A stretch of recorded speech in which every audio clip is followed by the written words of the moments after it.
উনি ক্ষুধার্ত অবস্থায় একটা দিন নয় দুটি দিন নয় অনাহারে রয়েছে রে, তৃষ্ণায় কলিজা ফেটে যায়। নদীর কুড়ে যাইয়া যখন একটু পানি হাতের মধ্যে উঠাইছে, একটু পানি গালে দিবেন, তাকায় দেখে একটা আপেল ফল বা আনার ফল বা আপেল ফল। এই আপেলটা দেখে নদী দিয়ে পানি দিয়া ভাসতে ভাসতে চলে আসলেন। উনি কি করলেন? উনি সঙ্গে সঙ্গে উঠাইলেন, উঠাইয়া বিসমিল্লাহ বলিয়া ফলটা খাওয়া শুরু করলেন। যখন ফলের আর্ধেক খাওয়া হয়ে গেছে, এমন সময় ওনার মনের ভিতরে ঝাঁক মারছে, আল্লাহ ও আল্লাহ, এই ফলটা যে আমি খাইলাম এর মালিককে। বাবারা শুনে নেন, আজকে পরের জিনিস আমানতের খেয়ানত করলেন, একটু হিসাব করে শুই না লন। আমরা কত আম চুরি করে খাবো, ডাব চুরি করে খায় আমার ছেলেরা, কত আম চুরি করে খায়, কত না ফল ফলাদি চুরি করে খাও। বাবা পরের সম্পদ চুরি করে খাও, পরের মুরগি চুরি করে খাও, খায় না খায় না? কতজন মুরগি চুরি করে খায়, এটা আনন্দ মারে, আবার অনেকে ফাজলেমি মাইরাও খায়, অনেকে আনন্দের জন্য খায়, কেউ অভাবে পড়ে খায়। এ মুসলমান শুনে নাও, খালে জঙ্গি মুসা গো ডাকতে বলে, আমার মালিক এই ফল খাইলাম রে, এই ফলের মালিককে, এই ফলের মালিক যদি আমার ক্ষমা না করে আমি তো দায়ী হয়ে যাব। কিয়ামতের ময়দানে আমি কি জবাব দিব? আল্লাহ আল্লাহ তুমি আমার মাফ করে দাও, তুমি আমার ক্ষমা করে দাও। কানতে কানতে উনি চিন্তা করলেন, পানি দিয়া ভাসতে যেহেতু আসছে, উজান দিকে রওনা হয়ে গেলেন। যায় দেখে এক নদীর কিনারায় গাছটা লাগানো রয়েছে, ওই গাছের ফল নিচেই পড়েছে। মালিকের বাড়ি গেলেন, মালিককে দেয়া ডাকতে বলে, হুজুর আসসালামু আলাইকুম। হুজুর ওয়ালাইকুম আসসালাম। ইয়া হালাল বাইত, কেউ বাড়ির মধ্যে আসেননি? বাড়ির ভিতর থেকে আওয়াজ আসে, ওয়ালাইকুম আসসালাম। কে? কয় আমি। কিসের জন্য? কয় গাছটা কি আপনার? কয় হ্যাঁ।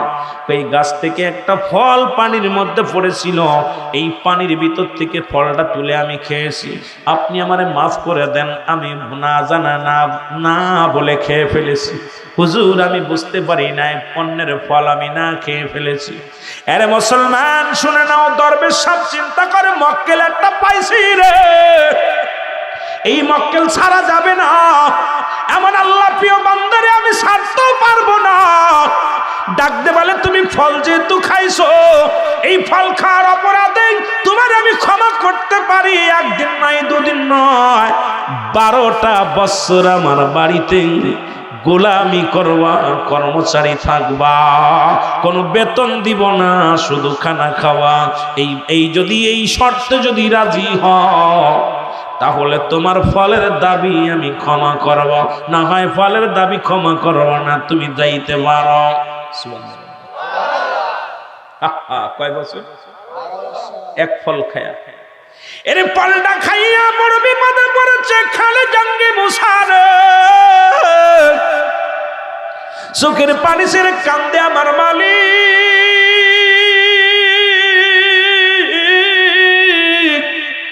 আমি অপরাধী রে, আমারে তুমি ক্ষমা করে দাও। আল্লাহ আমি কোন বিপদের মধ্যে পড়লাম, আল্লাহ আমি যুবক মানুষ, 12টা বছর গোলামি করা লাগবো, আল্লাহ আমার জীবন তো কেটে যাবে এই বাড়িতে দাসীগিরি করতে, গোলামিগিরি করতে। দাদু ভাই আমারে কি ক্ষমা করা যায় না? বলেন না, আপনার ক্ষমা যোগ্য না, কারণ আমার গাছের ফল খাইছেন না বলিয়া 12টা বছর যদি গোলামি করতে পারেন তারপরে ক্ষমা করো। খালে জঙ্গি মুসা বলেন, আবু সালে জঙ্গি মুসা বললেন, হুজুর আমি রাজি। একাধারে 12টা বছর গোলামি করলেন, 12টা বছর খেদমত করলেন, 12 বছর পূর্ণ হয়ে গেলেন। খালিদ বাজান আবু সালে জঙ্গে মুসা যায় বললেন, হুজুর আমার আজ থেকে 12 বছর পূর্ণ হয়ে গেছে, আগামীকাল সকালবেলা আমার ছুটি, আমি চলে যাব, আমারে আপনি বিদায় দেন, আল্লাহর রাস্তে আমারে বিদায় দেন, তারপরে আপনার কদমের মধ্যে আমি ক্ষমা চাই। দরবেশ ডাক দেখায়, জঙ্গি মুসা রে, তুমি যে অপরাধ করেছো, এই 12 বছর খেদমত করে ক্ষমা পাওয়ার যোগ্যতা অর্জন করতে পারো নাই, তোমারে আমি মাফ করতে পারবো না। তোমারে আমি মাফ করা তো দূরের কথা, এই মাফের চিন্তাও আমার মাথায় আসে না। এ মুসলমান, আবু সালে ডাক দে বলে, হুজুর আপনি কথা দিছিলেন, আপনি নিজে একজন মুসলিম মানুষ, কথা দিলেন 12 বছর খেদমত করলেন, আপনি আমারে মাফ করে দিবেন, আমি একদিনও কম করি না, এখন যাই হুজুর। বলে বাবা শোনো, যাবার আগে একটা কথা শুনে নাও, আমার বাড়িতে একদিনও তোমার গোলামি করা লাগবে না। 12 বছর পূর্ণ হয়েছে মেনে নিলাম, তবে 12 বছরের একদিনও তুমি কমও করো না। আমাকে তুমি খুশি করেছো, আমার মাওলারে তুমি খুশি করেছো। আমি দেখেছি রাত্রে যখন আমি ঘুমাই গেছি রে, তুমি যাই না মাঝে বসে বসে আমার মাওলার প্রেমে কাঁদছো রে। তুমি দিন ভরে তুমি আমার কর্মচারী ছিলা, রাত ভরে আমার মাওলার কর্মচারী। আমার মাওলার দরবারে কেঁদে কেঁদে তুমি বুক বাসাইছো রে সালে। আমি তোমার কান্না দেখেছি, তুমি অজারে নানে কান্তার বলতে, আল্লাহ আমার ভুলের যদি মাসুল দিতে হয় 12 বছর নয় 12 যুগ পরেও যদি দিতে হয় আমি দিব, তবু কি ক্ষমা পাবো রে আল্লাহ? বলে হুজুর হ্যাঁ বলতাম আমি এই কথা। তাহলে 12 বছর গোলামি করে কেমনে যাইতে চাও? তুমি তো 12 যুগ বলেছিলা, তুমি তো নিজ মুখে 12 যুগ বলেছিলা। বলে জি হুজুর বলেন আমার কি করা লাগবে? বলে কি একটা শর্ত হলো, আমার আল্লাহ একটা মেয়ে দিছে, আল্লাহ তাআলা একটা মেয়ে দিছে, সেই মেয়েটাকে তোমার বিয়ে করা লাগবে। আবু সালে মুসা মুখের দিকে তাকায় বলে হুজুর কি বললেন? কয় হ্যাঁ, তবে মেয়েটা বিয়ে করার আগে শর্ত শুনে নাও, আগে ইতিহাস শুনে নাও। 1 নাম্বার আমার মেয়ে বোবা, কথা বলতে পারে না। 2 নাম্বার আমার মেয়ে কানা, চোখই দেখে না। 3 নাম্বার আমার মেয়ে নোলা, হাঁটতে পারে না। এই মেয়েটাকে যদি বিয়ে করতে তুমি রাজি হও, তাহলে তোমার ফলের দাবি চিরতরে ক্ষমা।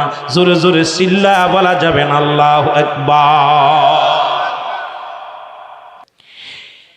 আবু সালে মুসা ডাকতে বলে হুজুর আমার ফলের দাবি, ফলের গুনাহ যদি মাফ হয়ে যায় গো, দুনিয়ায় যত কষ্ট হোক না কেন দুনিয়ার বুকে আমি পরীক্ষা দিতে রাজি। হুজুর আপনার মেয়ে ওই কানা মেয়ে, বুবা মেয়ে, ন্যাংরা মেয়েকে আমি বিয়ে করতে রাজি। জোরে বলো সুবহানাল্লাহ। তবে বিয়ে হবে সামনাসামনি নয়, পর্দার আড়ালে হিজাব কবুল করবে। আবু সালে মুসা বলে আমি রাজি।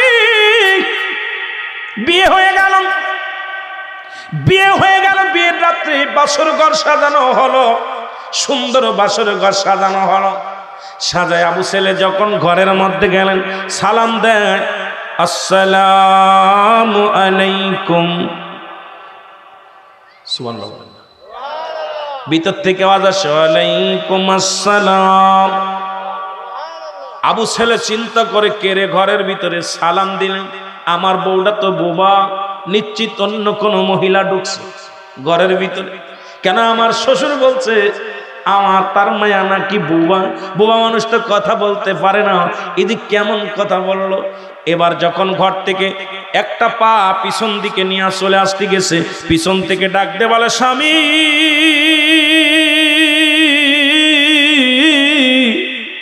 সালামের জবাবটা দিলাম আমি, একবার তাকায়া দেখেন আমি আপনার প্রিয়তমা সুন্দরী নারী।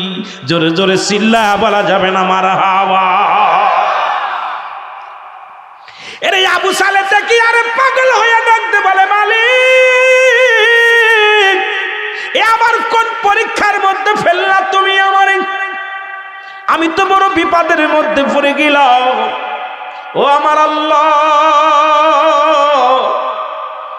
শ্বশুর বলছে কথা বলতে পারে না, এদিক কথা বলে। শ্বশুর বলছে হাঁটতে পারেন, এদি হাঁটে দাঁড়া প্যাক ডাট হয়ে দাঁড়াইছে। শ্বশুর বলছে কানা, এদি আমার সায়েদাকে স্বামী, ইদি কি বিপদের দৌড়ে ঘর থেকে বেরিয়েছে। এবার সদাগর সাহেব দাঁড়ায় দেখে জামাই ঘর থেকে বাইর হয়ে দৌড় দেয়, জামাই বাবা দাঁড়াও। দাঁড়াইছে, বলে বাবা জান আপনি বলছেন আপনার মেয়ে কালা, কায় হা কানা। আপনার মেয়ে খোড়া, বলছে হ্যাঁ খোড়া। আপনার মেয়ে বলছেন বুবা, বলে হ্যাঁ। তবে ধোঁকা দিছেন কেন? এখন কোন মেয়েটা আমার বাসর ঘরে ঢুকাইয়া দিছেন? এ কারে ঢুকাইলেন বাসর ঘরের ভিতরে গো? এ দরদি বন্ধুরে শোনে না। সদাগর ডাক দে বলে বাবা শোনো, আমার মেয়ে আমি বলেছিলাম কানা, এই জন্যে আমার মায়া এক পাশ পর্যন্ত বেগানা পুরুষ কোনদিন কাউকে দেখে না। যদি ঘরের বাইরে যেত সে পর্দায় চলতো। এই জীবনের প্রথম পুরুষ বাবা তুমি, এই জন্যে আমি বলেছি কানা। 2 নাম্বার আমার মেয়ে হাঁটতে পারে না, নোলা বলেছিলাম। আমার মেয়ে জীবনে কোনোদিন ঘর থেকে বেপর্দায় বাইর হয় নাই। আমার মেয়ে কোনোদিন ওই গান বাজনা শুনতে যায় না, বিনা কারণে কোনোদিন ঘর থেকে বাইর হয় না। এই জন্য হেঁটে হেঁটে কোনোদিন কোনো মার্কেটে যায় নাই। আমার মেয়ে কোনোদিন বিউটি পার্লারে যায় নাই। আমার মেয়ে কোনোদিন বেগানা পুরুষের হাত ধরে হাঁটাহাঁটি করে নাই। এই জন্য বলেছি আমার মেয়ে খোড়া। 2 নাম্বার আমার মেয়ে বুবা। বাবারে আজ পর্যন্ত আমার মেয়ে বেগানা পুরুষের সঙ্গে কথা বলে নাই। আর একটু জোরে বাবারে। এই কারণে আমি গুলো বলেছি। আবু সালে জঙ্গি মুছা লাভতে যায়, কান্দে আল্লাহর দরবারে ডাক দে বলে আমার আল্লাহ তুমি আমার ক্ষমা করে দাও, মাফ করে দাও। আবু সালে মুসা ঘরের মধ্যে প্রবেশ করলেন, 2 রাকাত নফল নামাজ পড়লেন। কয় রাকাত? আপনারা কয়জন বাসর ঘরে নামাজ পড়ছেন? রাসূল পাক সাল্লাল্লাহু আলাইহি সাল্লাম নামাজ পড়েছেন নফল নামাজ 2 রাকাত।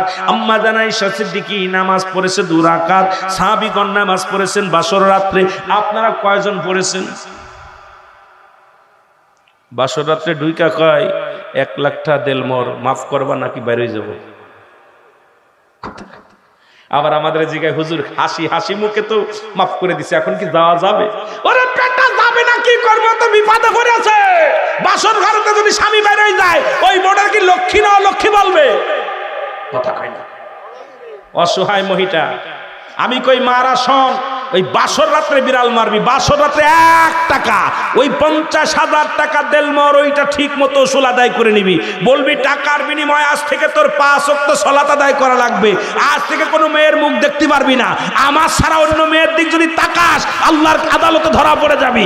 এই 1 ওয়াক্ত নামাজ পড়তে পারবি না, হারাম খাওয়াতে পারবি না, আমাকে হালাল খাওয়াবি, আমাকে বেপরদায় নিবি না, আমাকে কোনোদিন সিনেমার হলে নিবি না, আমাকে কোনোদিন কোনো বন্ধুরে দেখতে দিবি না, আমাকে পর্দার মধ্যে রাখবি। এই বিধান যদি মানো তাহলে রাজি, তোমার ওই টাকা বিনিময় না হইলে কিন্তু আরো 1 লাখ চাই।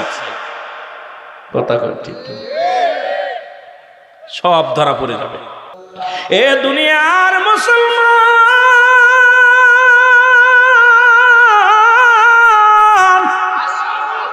শুইনা দুরুদি বন্ধুরা দিলের কান্ডা লাগা শুনে নাও। এবার আবু সালে জঙ্গে মুসা মুসলমান এবার বাসর ঘরে যায় নামাজ আদায় করলেন, 2 রাকাত নামাজ আদায় করলেন। নফল নামাজ পড়িয়া স্বামী স্ত্রী বসিয়ে আল্লাহর দরবারে 2টি হাত উঠায় দোয়া করলেন, আল্লাহ তোমার কাছে দয়া ভিক্ষা চাই, আমাদের এই জীবনটা তুমি সুখময় করো গো আল্লাহ। দুঃখে সুখে যেন দুজনের পাশে থাকতে পারি গো আল্লাহ। আল্লাহ আমি যেন স্বামীর খেদমত করতে পারি, আর স্বামী কয় আল্লাহ আমি যেন স্ত্রীর হক আদায় করতে পারি রে আল্লাহ। আল্লাহ আমার দ্বারাই যেন আমার স্ত্রী কষ্ট না পায়। স্বামী কয় আল্লাহ আমার দ্বারাই যেন আমার স্বামী কষ্ট না পায় রে আল্লাহ। দুনিয়ার জিন্দেগি শুরু করলাম, কোরআন তো উম্মুল খায়ের মা ফাতেমা কোরআন তেলাওয়াত শুরু করে দিলে। সুবহানাল্লাহ বলেন। আবু সালের ডাক দেখায় বিবি রে, আমার তো দেওয়ার মতো কিছু নাই, আমি হলাম গোলাম, এই গোলামের তুমি বিয়া করেছো। স্ত্রী কয় স্বামী রে, দেওয়ার মতো আছে আপনার কাছে, সেটা হলো আমাকে আপনি পর্দায় রাখবেন, আমাকে আপনি নামাজের জন্য তাগিদ দিবেন, আমাকে আপনি হেফাজতে রাখবেন। আজ থেকে আমার বাবার দায়িত্ব শেষ হয়ে গেছে। আজ থেকে যখন আমি কালেমা পড়েছি, যখন আমি কবুল পড়েছি, সঙ্গে সঙ্গে আমি আপনার হয়ে গেছি। আপনার থেকে যেন আমি কোনোদিন বেপরদায় না চলতে পারি স্বামী গো। আপনার থেকে কোনোদিন যেন আমি ফাঁসা দিকে না যেতে পারি। আপনি আমাকে হেফাজতে রাখবেন। স্বামী কয় আমি রাজি, আমি রাখলাম। এর দিবার বিনিময় কি দিলাম? দুজনে কোরআন তেলাওয়াত করে। মুসলমান শুনে নাও। এবার উম্মুল খায়ের মা ফাতেমা কোরআন তেলাওয়াত করে বিসমিল্লাহির রহমানির রহিম। ওয়াল্লাহুল্লাযী লা ইলাহা ইল্লা হুয়া আলিমুল গায়বি ওয়াশ শাহাদাতি ওয়ার রাহমানুর রহিম।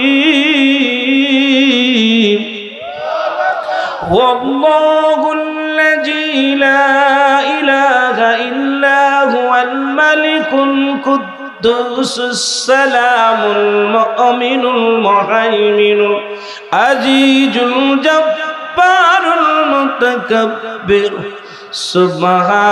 সুবহানাল্লাহি আম্মা ইউশরিকুন। ওয়াল্লাহুল খালিকুল বারিউল মুসাওবিরু লাহুল আসমাউল হুসনা ইউসাব্বিহু লাহু মা ফিস সামাওয়াতি ওয়াল আরদ ওয়া হুয়াল আজিজুল হাকীম।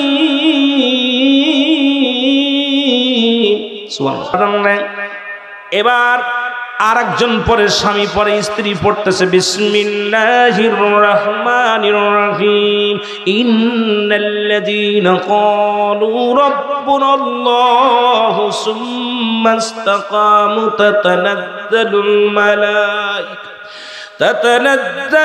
মালাঈকাতু আল্লাহ তাখাফু ওয়া লা তাহজানু ওয়াবশিরু বিল-জান্নাতিল্লাতী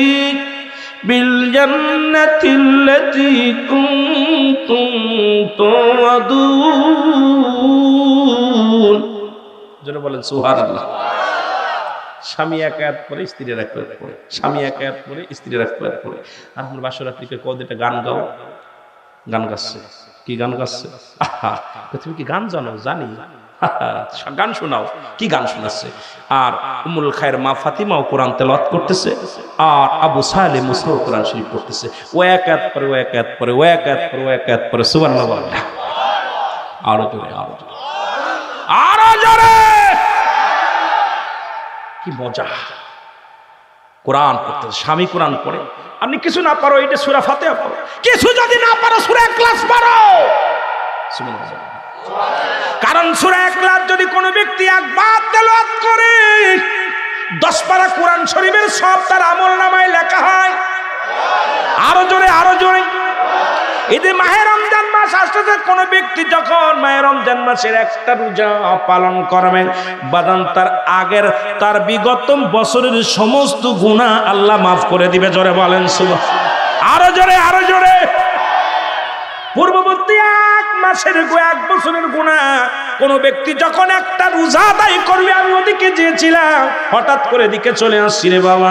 কোন ব্যক্তি যখন মাহে রমজান মাসে, পবিত্র মাহে রমজান মাসে ফরজ একটা রোজা রাখবে, নিয়ত করে রাখবে, আল্লাহ তার পূর্বের একটা বছরের গুনাহ আল্লাহ চিরতরে মাফ করে দিবে। জোরে বলেন সুবহানাল্লাহ।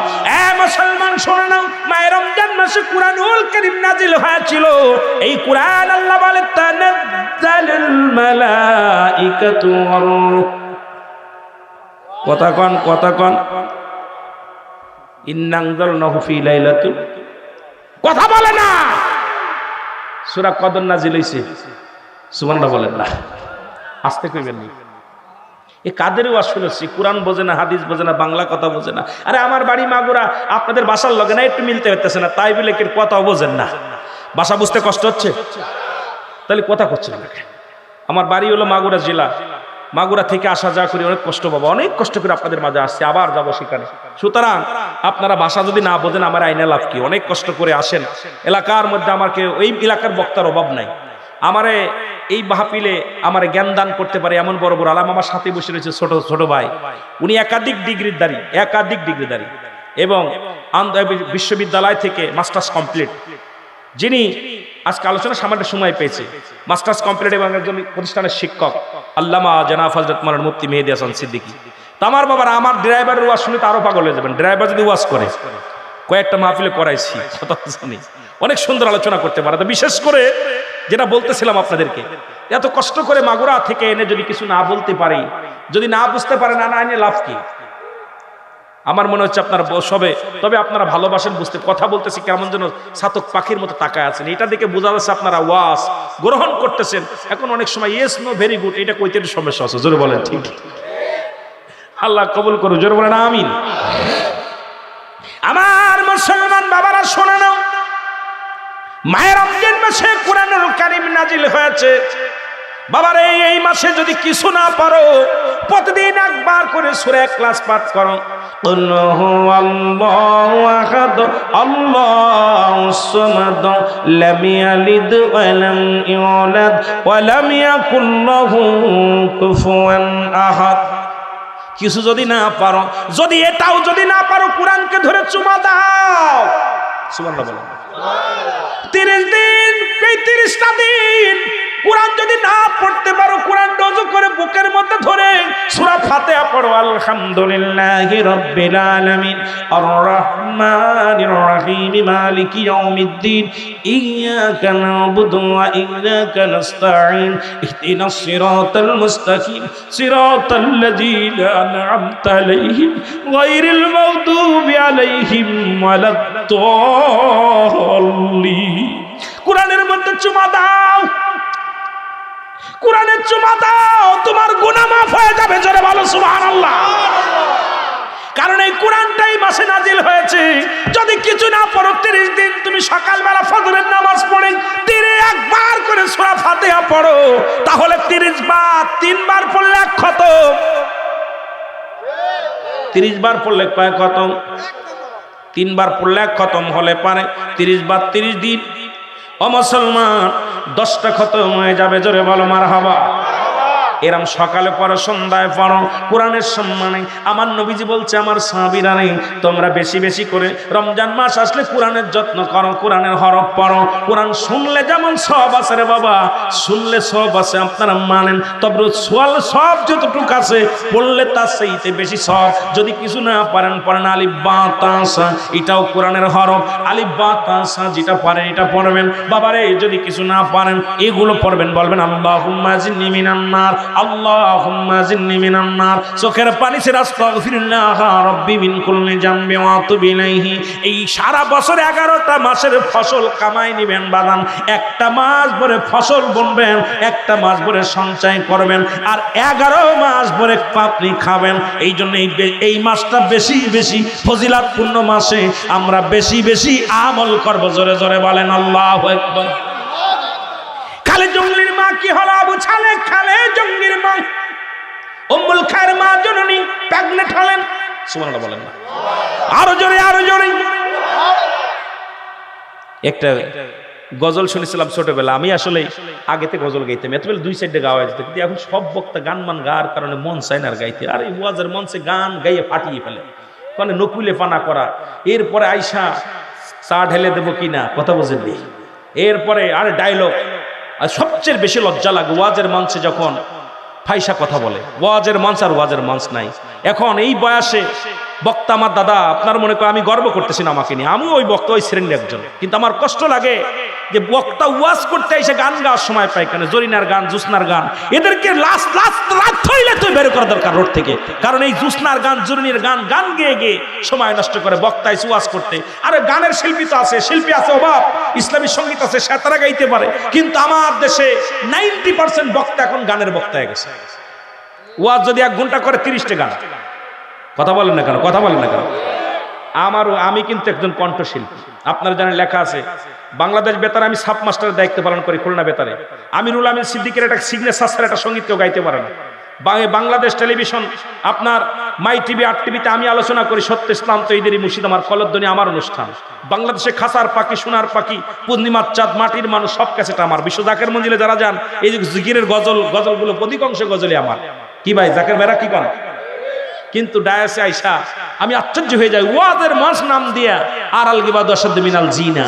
এই যে জিনা রে, বক্তারে ও বক্তা ছাড়ে, ও বক্তারে ও বক্তা ছাড়ে, এই শুরু করলো আইসা ওয়াজ শুনতে আইয়া খালি বিরোধিতা, খালি বিরোধিতা। জোরে বলেন ঠিক কিনা? এটা এখন ওয়াজ, এটা ডিজিটাল ওয়াজ। কি ওয়াজ করে? এটা কথা বলতে গেছিলাম, আই বড় পীর আব্দুল কাদের জিলানের জিলানি, তোমারই নামের গুণে আগুন হয়ে যায় পানি। জোরে বলেন ঠিক কিনা? মায় জানে না ছেলের খবর, জানে কর্ম ধারিনী। সুবহানাল্লাহ বলেন না? গাউসে পাক আব্দুল কাদের জিলানী মায়ের পেটে আসে। এ মুসলমান, প্রথম মাসে গাউসে পাক পেটের মধ্য থেকে আল্লাহ স্বপ্নে দেখায়, জিবরিল আমিন দিয়া যাও উম্মুল খায়ের মা ফাতেমারে বলে দাও তার গর্ভে যেন এই জামানার মহারত্ন আসতেছে, যার নাম হবে বাদানরে গাউসে পাক আব্দুল কাদের জিলানী। জোরে বলো মারহাবা। মা জন্য রাত্রে স্বপ্নে দেখলেন, স্বামীকে রাত্রে বেলা ডাকতে বলে, স্বামী রে আমি রাত্রে স্বপ্নে দেখলাম আকাশের একটা তারকা যেন আমার পেটের মধ্যে হাজির হয়েছে, যিনি এই পৃথিবীর মধ্যে আলো ছড়াবে, যিনি ইসলামের দাওয়াত দিবে, যিনি ইসলামের জন্য সদা সর্বদাই নিবেদিত থাকবে। পরের মাসে স্বপ্নে দেখলেন, তৃতীয় মাসে স্বপ্নে দেখলেন, চতুর্থ মাসে স্বপ্নে দেখলেন। এদিকে আবু সালে মুসা বলে, বিবি রে মানুষের গর্ভপাত হলে তো একটু পেটটা বড় দেখা যায়, কিন্তু গাউসে পাকের মায়ের পেটটা এত বাদান আর নিচু দেখা যায়, গর্ভধারিণী মা টের পাওয়া যায় না। ও দুনিয়ার মানুষ শুনে নাও, এমন কায়দা দুনিয়ার মানুষ কেউ টের পায় না। জনম দুঃখিনী মা 10 মাস 10 দিন গর্ভে রাখলেন গাউসে পাক আব্দুল কাদের জিলানীকে। পার বাদানরে যার ধাত্রীগুলো ছিল, যারা দায়ী ছিল, যারা বাদান ওই সন্তানি বলে না কি বলে, এরা আসিয়া যখন প্রসব বেদনা বেড়ে গেলেন। এ মুসলমান শুনে নাও, দুনিয়ার মধ্যে গাউসে পাক আসবে, বাবারে সামান্য একটু বেদনা আসলো, মা জননী সিজদায় পড়ে গেলেন, আল্লাহর দরবারে নত হয়ে পড়ে গেলেন। গাউসে পাকের মা গাউসে পাকের বাবা দোয়া করতে লাগলেন, দুনিয়ার মধ্যে বাবারে এই দুনিয়ার মধ্যে সন্তান ডেলিভারি হলো। জোরে বলো সুবহানাল্লাহ। আরো জোরে বলো, আরো জোরে বলো। সন্তানকে দিলেন কোথায়? সন্তান দিলেন বাবারে আমার দুনিয়ার মুসলমান, আমরা ছোটবেলা সন্তান হলে পড়াই, আমরা কি পড়াই? হাট্টিমা টিম টিম তাদের মাঠে পারে ডিম, তাদের খাড়া দুটো শিং, ওই দেখা যায় তাল গাছ, ওই আমাদের গাঁ, ওইখানেতে বাস করে কানা বগির শ্বাস। ও বগি তুই খাস কি? পান্তা বাতার শ্বাস কি? একটা যদি পায় অমনি ধরে ঘাপুস গুপুস খায়। জোরে কোন ঠিক কিনা? আর গাউসে পাকের মা গাউসে পাকের বাবা আবু সালে মুসা মক্তবে দিলেন পড়তে। ছোট্ট গাউসে পাককে শিক্ষা দেয়, মাস্টারের সামনে যে দাঁড়ায় গেলেন, মাস্টার বলে, বাবা গাউসে পাক আব্দুল কাদের তুমি পড়ো। সামনে বসে গেলেন, আউযু বিল্লাহি মিনাশ শাইতানির রাজিম। গাউসে পাক বলে, বিসমিল্লাহির রহমানির রহিম। মাস্টার কয়, কিরে বাবা? আমি কই আউযু বিল্লাহ, তুই কইস বিসমিল্লাহ। বাবারে গাউসে পাকরে বলে, বাবা তুমি পড়ো। গাউসে পাকরে কয়, বাবা পড়ো আলিফ। গাউসে পাক কয় বা, কয় বা। গাউসে পাক বড় তা, কয় সা। এ বাবারে একবারে একটা গাউসে পাক যেটা বলে এর বিপরীত পড়া শুরু করলেন। গাউসে পাকের মাস্টার যা নালিশ করে আবু সালে মুসার কাছে বলে, হুজুর আপনার সন্তানকে পড়ানো আমার দ্বারাই সম্ভব নয়, কারণ আপনার এই ছোট মাসুম বাচ্চা, আমি যে কটা পড়াই, আমি যদি আলিফ বলিও বা বলে, আমি যদি সূরা ফাতিহা পড়ি, বিসমিল্লাহ বলিও, আলহামদুলিল্লাহ বলে, হুজুর একে আমি কেমনে পড়াইব? এবার মা জননী ডাকতে বলে, বাবা মাস্টারের সঙ্গে বেয়াদবি করো না, তুমি কি করেছো মা? মা জননী ডাকতে কয়, মা বলে, মা গো তোমার উস্তাদ যা আমারে পড়াইবে, আমার আল্লাহ তোমার গর্ভে থেকে আমারে এইটা জেন শক্তি আমার আল্লাহ দান করেছে। জোরে বলো মারহাবা। তুমি যতগুলো কোরআন পড়তে, আমার আব্বা যখন কোরআন পড়তো, আমার গো তুমি যখন কোরআন নিয়ে পড়তে, যখন তুমি কালেমা পড়তে, যখন তুমি তাসবিহ পড়তে, নামাজের তাসাউফ পড়তে, মা গো সবগুলো তোমার সন্তান গর্ভের মধ্যে থাকিয়া মুখস্থ করে নিছে। জোরে বলেন মারহাবা। আর আমাদের মা বোনেরা যখন ডেলিভারি সন্তান হয়, স্বামীরে কয়, স্বামীরে তুমি বড় একটা কালার টিভি নিয়ে আসো। কালার টিভি দেখে কয় রূপবানের যাত্রা, ইলিয়াস কাঞ্চন কেমনে জড়াজড়ি করে, মমতা কেমনে গান গায়, এইগুলো মোবাইলের মধ্যে ভিআইপি ছবি দেখে। আর স্বামী কয় বিবিরা তুমি প্রেগনেন্ট, তুমি এইগুলো দেখে সময় কাটাবা, কাজকর্ম করবা না। এখন পেটের ভিতর থেকে ছেলে জরিনার সাথে কেমনে প্রেম করতে হয়, রুব্বানের সাথে কেমনে প্রেম করতে হয়, ওই বাগানরে কুবরা কেমনে মারে, ডন কেমনে মারে, সব শিখে ফেলেছে পেটের ভিতর থেকে। এখন কয় হুজুর দোয়া করেন, ছেলে কথা হনে না, ও শুনবে কারে, তুই তো প্রশিক্ষণ দিছিস মারামারি আর প্রেম প্রীতি, ক্লাস 6 এই পড়ে পরের মেয়ের হাত ধরে টানাটানি করে, ও তো পেটের ভিতর থেকে সব প্রশিক্ষণ নিছে, ও তো হাত টানবে টানবে, জোরে জোরে কোন ঠিক কি না? কথা বোঝেন নাই? গাউসে পাক দিয়ে আমাদের শিক্ষার দরকার ছিল। গাউসে পাক মায়ের থেকে কোরআন শিখাচ্ছেন আমাদের দেশে। আমার দাদা একটা ওয়াজ করতে, শুনবেন? দাদা ছিল চরমনার মুরিদ, পরে এসে ৮৮ মুরিদ হয়েছে। তো দাদাই কইতো দাদু ভাই শোন, কিরে? কয় দাদু ভাই আমাদের যুগে যখন ছেলে মেয়ে জন্ম নিত কইতো মা মা কয়ে কাঁদতো। দাদু ভাই এমন একটা সময় আসবে দেখবি ছেলে মেয়ে জন্ম নিয়ে সিনেমা সিনেমা কয়ে কাঁদবে। কি কয়ে কাঁদবে? ওই আলিফ লালা আছে না, আলিফ লালা। একদিন আলিফ লালা আমার এক বন্ধু কইতেছে নবীজিৎ দেখাচ্ছে। আমি নবীজিৎ দেখাচ্ছে মানে? কয় হ আয় দেখে আসি। তা আমি গেছি, যায় দেখি ওই সিন বাপ একদম টুপি মুফি মাথায় দিয়ে চলতেছে। তা আমি ওইটা দেখে আসি। দাদু আমি কিরে কনে গেছিলি? আর দাদা ওই যে ওই নবীরে দেখাচ্ছে, ওইটা দেখতে গেছিলাম। কয় নবী দেখাচ্ছে? বেয়াদব, ও সব রং তামাশা দেখতে গেছো তুমি, না হুজুর পড়তেছো, মাওলানা পড়তেছো? দাদু অনেক ভালোবাসতে পারে, দমক দিচ্ছে। আমি কই দাদু না, ওই জায়গায় দেখাইছে খুব ভালো। তা কই দেখাইছে, ঠিক আছে শোন, এমন একটা দিন আসবে আমরা যখন জন্ম নিছি কইছি মা, আর তোরা এখন জন্ম নিবি কই সিনেমা, কারণ পেটের মধ্যে থেকে খালি সিনেমা দেখতে দেখতে ওই কই প্রশিক্ষণ নিবি। জোরে বলেন ঠিক কিনা? আজকে আমার দেশের 90% সন্তান নষ্ট হচ্ছে মা বাবার কারণে। তুমি যখন মা সন্তান গর্ভে আসে, তুমি মোবাইল টিভি বন্ধ করে দাও, নামাজ পড়ো, বেশি বেশি কোরআন পড়ো, তসবিহ পড়ো। কিছু যদি নাও পারো তসবিহ পড়ো, সুবহানাল্লাহ সুবহানাল্লাহ আলহামদুলিল্লাহ আল্লাহু আকবার। নফল নামাজ সিজদায় পড়ে কান্দো। স্বামী তুমি সব কাজ বাদ দাও, ব্যবসা বাণিজ্য বাটপারি বাদ দাও, ভণ্ডামি বাদ দাও। ও তখন বিবি গর্ভবতী হয়, চিন্তা করে বিবির কাছে তো থাকা যাবে না, আরেকটা মহিলা জোগাড় করে নেয়। কয় 4-5 মাস অন্য বোর সাথে আগে। নাউজুবিল্লাহ বলেন না, সবাই তো আর না, এরকম আছে কিছু। জোরে বলেন ঠিক কিনা? রাগ করেন না, সবাই কি এরকম? সবাই না, আছে কিছু এরকম। আমার দেশে চলতেছে এগুলো। আমার বাবারা, সন্তান যখন গর্ভে আসবে মা আরো বেশি বেশি ইবাদত করবে, মা আরো বেশি বেশি বন্দেগী করবে, বাবা আরো বেশি বেশি বন্দেগী করবে। সুবহানাল্লাহ বলেন, আরো জোরে বলেন, আরো জোরে বলেন। এই গাউসে পাকের বাবার কাছে আসলেন এক মহিলা, আসলেন হুজুরের কাছে নালি দিতে পারবার, একটা নয় দুটি নয়, এ মুসলমান 7-7টা কন্যা সন্তান আল্লাহ তারে দান করেছে। কয়টা?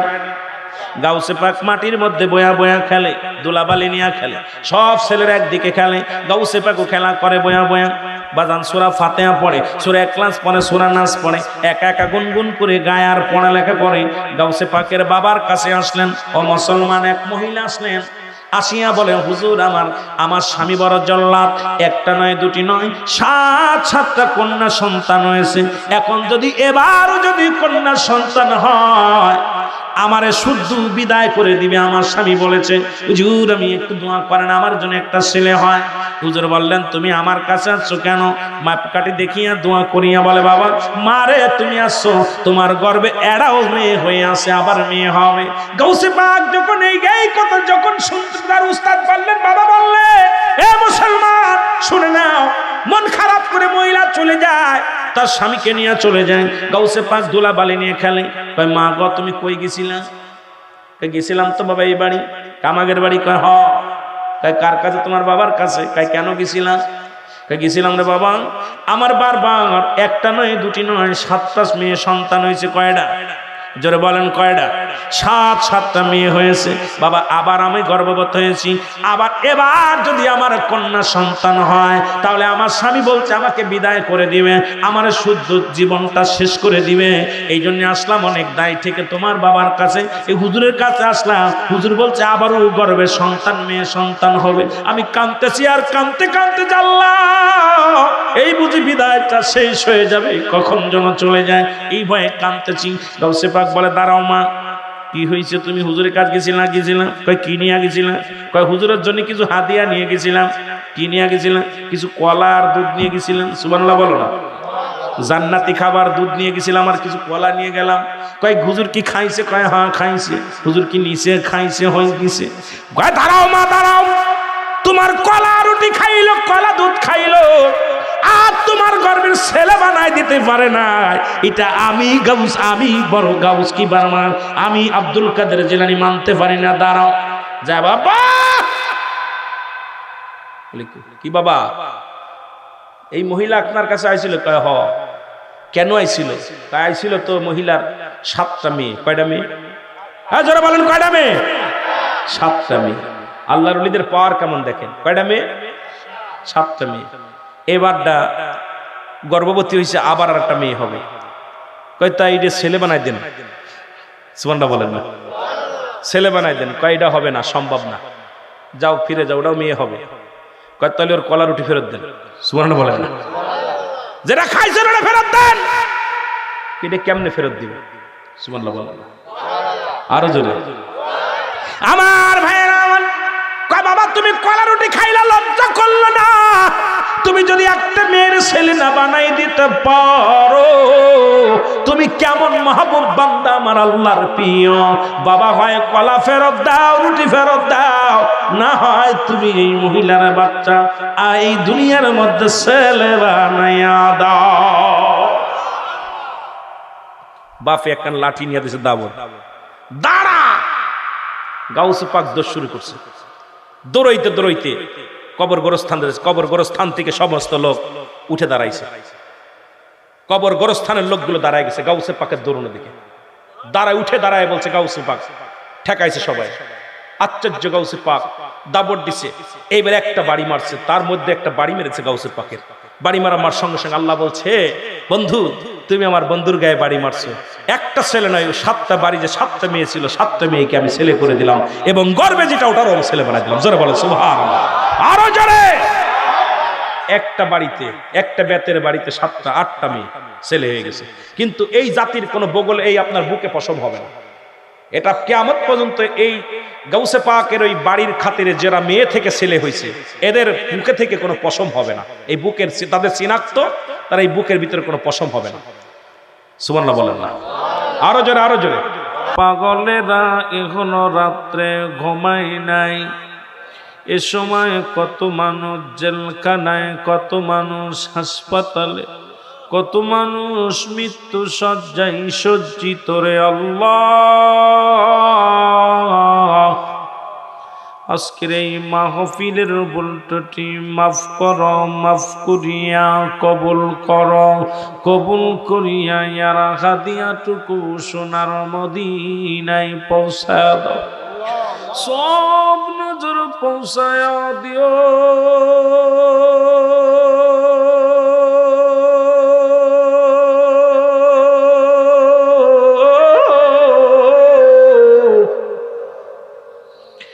দয়াল নবী রাসূল আকরাম সাল্লাল্লাহু আলাইহি ওয়াসাল্লামের আহলে বায়ত, আল্লাহ পরিবার পরিজন, খাস করে খাতুনে জান্নাত মা ফাতেমাতুজ জাহরা, তার কলিজার বুটা আল হাসান আল হুসাইন, শহাদায়ে কারবালার জমিনে যারা পানি পানি করে শাহাদত বরণ করলো, শহাদায়ে কারবালার জমিনে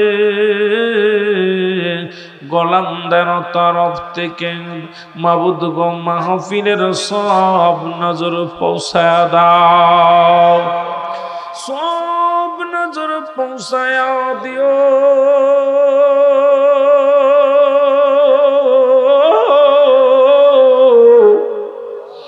আশিকি রাসূল হযরত বেলাল, আশিকি রাসূল হযরত আসকুরুনি সালমান ফারসি, तमाम पृथिवीर मध्य अल्लाह चत्तुरी करीमम चत्तुरी कारो पीर मशे कद्रिया सिस्तिया नक्शबंदिया मुजद्दिदिया गौसे पाक अब्दुल कादिर जिलानी मदर रहमतुल्लाह कलंदर रहमतुल्लाह शाहजालाल शाहपरान जुनैद बगदादी खास करे दादू पीरे जिंदा पीरे नाथपुरेर जमीने घुमाय गेल এই রূপগঞ্জের জমিনে যত পীরে কামেল ঘুমায় গেল গেল। প্রত্যেকের রোগে মোবারকে গোলামদের তরফ থেকে সব নজর পৌঁছে দাও, সব নজর পৌঁছায় দিও।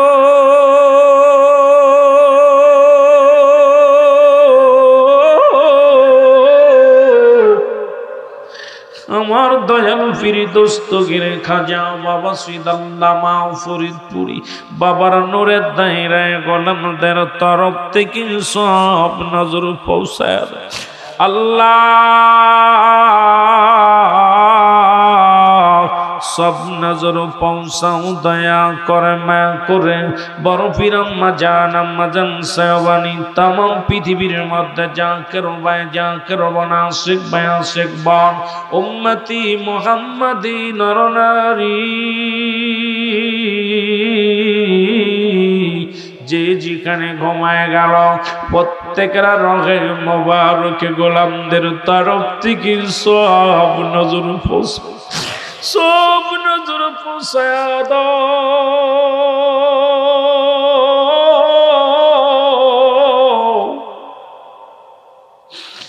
আমরা যারা আমিন আমিন করতেছি কার জন্য জনম দুঃখিনী মা নাই রে, কার জন্য বাবা নাই, মা আছে বাবা নাই, বাবা আছে মা নাই, এমন এতিম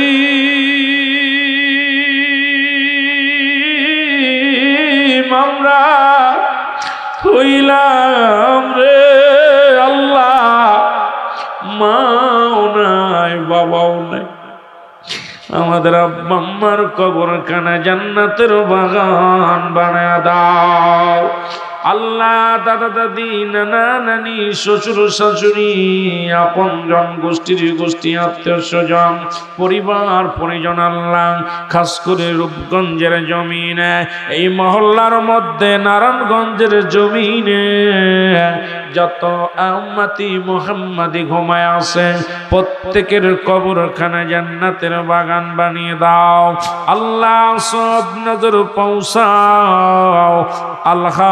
মাবুদ দয়া করে মায়া করে আজকের মাহফিলের সম্মানিত সভাপতি সাহেব আল্লাহ দয়া করে আলহাজ রফিকুল ইসলাম রফিক ভাই আল্লাহ, সভাপতি আলহাজ মুজিবুর রহমান সাহেব আল্লাহ দয়া করে মায়া করে আজকের উদ্যোক্তা আলহাজ জনাব আনসার আলী সাহেব আল্লাহ, মুফতি আবুল হাকিম জিয়াদি সাহেব জনাব ফজল জনাব আলে হাজি আল্লাহ, মোর্শেদ আলম সাহেব আল্লাহ, জনাব মোহাম্মদ সাদ্দাম হোসেন সাহেব, ইমরান হাসান খোকন ভাই, বাবর আলী আবেদি ভাই আল্লাহ, এম এ আজিজ আল্লাহ, আমিরুল ইসলাম সাহেব, সাইফুল ইসলাম সাহেব আল্লাহ, মুস্তাউদ্দিন আল্লাহ ব্যাপারী সাহেব আল্লাহ, সুমন হোসেন বাবু ভাই আল্লাহ আল্লাহ দয়া করে জেলার প্রতিনিধি হিসেবে আমাদের মাঝে আসছে গোলাম রসুল ভাই আল্লাহ, মাস্টার সাহেব সহ সবাইরে তুমি কবুল ও মঞ্জুর করে নাও আল্লাহ। মাহফিলে যারা বসে বসে কান্দে জানি না কার মনে কি দুঃখ, কার মনে কি কষ্ট, মাবুদ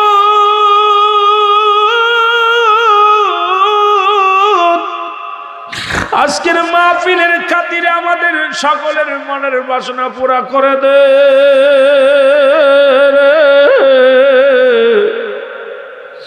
আজকের মাহফিলের খাতিরে আমাদের সবাইয়ের জীবনের গুনাহ মাফ করে দে আল্লাহ।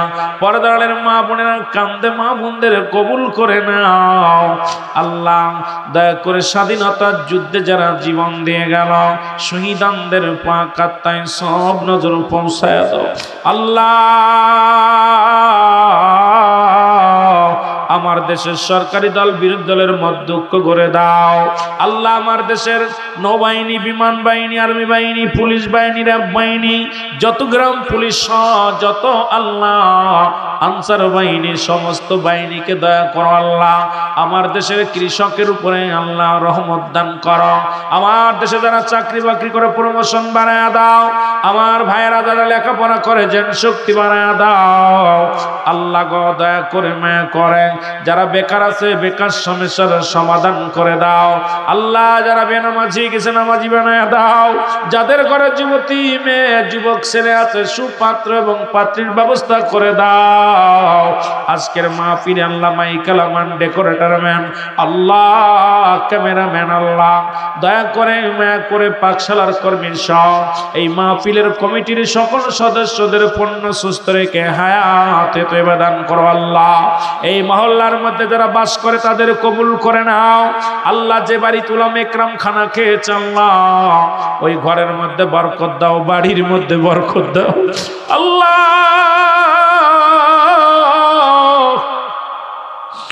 আমাদের তুমি কবুল করে নাও রে। আমাদের সিনা থেকে গুনাহ জড়ায়া দাও। রব্বির রহমা কামা রব্বায়ানি সাগীরা। আল্লাহ 10,000 5,000 2,000 1,000 3,000 1,000 করে 500 করে 100 করে 200 করে 50 করে 10 টাকা 20 টাকা যে যে নিয়তে দান করলো তাদের দানকে তুমি কবুল ও মঞ্জুর করে নাও রে আল্লাহ। আল্লাহ একদম যেন তোমারে না ভুলি, তোমার নাম লইতে লইতে তোমার গুণগান গাইতে গাইতে আমাদের সবাইকে খাতে মাহফিল খায়ের করো। আমিন আমিন সুম্মা আমিন। বাকিলা ইলাহা ইল্লাল্লাহু মুহাম্মাদুর রাসূলুল্লাহ।